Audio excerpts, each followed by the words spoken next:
بسم الله الرحمن الرحيم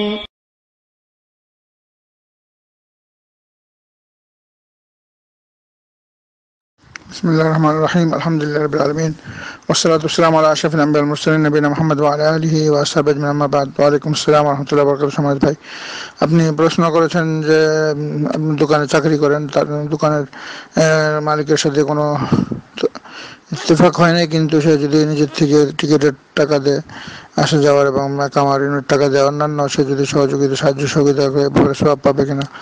উত্তর, অবশ্যই সে সওয়াব পাবে, কারণ আল্লাহ রাব্বুল আলামিন এই ধরনের সৎকর্ম করার আদেশ করেছেন পবিত্র কোরআনে অনেক জায়গায়।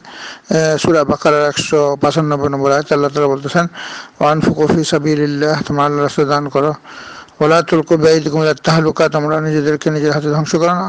তারপর আল্লাহ তাআলা বলতেছেন, ওয়া আহসিনু, তোমরা অনুগ্রহ করো, একে অপরের উপর অনুগ্রহ করো, ভালো কাজ করো, সৎকর্ম করো। ইন্নাল্লাহা ইউহিব্বুল মুহসিনিন, আল্লাহ তাআলা অবশ্যই এই ধরনের দানশীলদেরকে, অনুগ্রহকারীদেরকে ভালোবাসেন।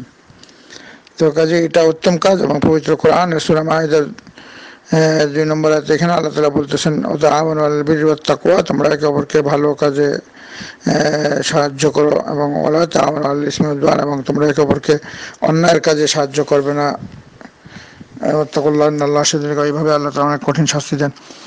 পবিত্র কোরআন সূরা আরাফের 42 নম্বর আয়াতে আল্লাহ তাআলা বলতেছেন এইভাবে, আল্লাযীনা আমানু ওয়া আমিলুস সালিহাত, যারা ঈমান আনলো এবং সৎকর্ম, লা নুকাল্লিফু নাফসান ইল্লা উসআহা, আল্লাহ তাআলা কারোর উপর তার বেশি বোঝা চাপায় দেন না। উলাইকা আসহাবুল জান্নাতি হুম ফিহা খালিদুন, এই ধরনের লোকরাই জান্নাতে চিরদিন থাকবে।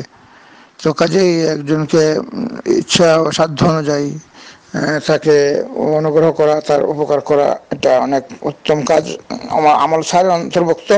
কিন্তু এখানে মানে সাধ্যের বাইরে করার কথা বলা নাই, যে আমি সাধ্য নাই তার ইচ্ছা করে আমি আমার নিজের ক্ষতি করে করবো আরেকজনের, এটা করতে বলা হয় নাই। কিন্তু যদি তৌফিক থাকে অবশ্যই এই কারণটা অনেক কাজ। আল্লাহ তাআলা এই ধরনের মুমিনদেরকে জান্নাত দিবেন, যেখানে তারা চিরস্থায়ী থাকবে।